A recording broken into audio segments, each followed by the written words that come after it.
So good day mga lads. Here we go again.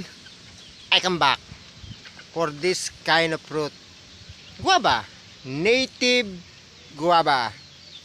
It's tatagalogin ko na pag-English. Ang sarap po nito. Kasi itong guabang ito, bukod sa hindi gumagamit ng fertilizer, hindi rin gumamit ng pesticide para lang lumaki at mahinog. O, kitang-kita nyo naman, o, may langgam pa. O, yan. Very nature. So, kukunin natin tikman. Hinog na po ito eh. So, ito ko may langgam pa eh. O, ha? So, alisin muna natin langgam bago natin kagatin. Kung natin kung masarap. Tingin ko masarap to eh. Nature na nature. No fertilizer and pesticides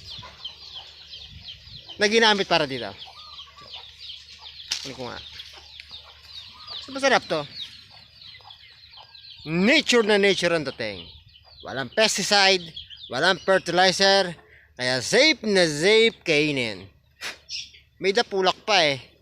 Sabihin talagang good quality.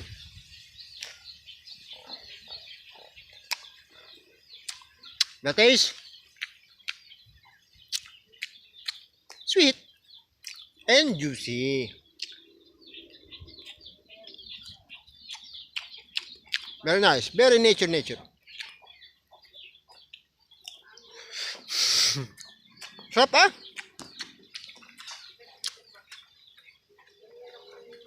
So dito sa bukid, kung hindi ka maselam, malayo ka sa gutom. Napakaraming prutas dito. Kaya lang, ngayong panahon ito, tag-init or El Nino. So, yung paglaki ng mga halaman,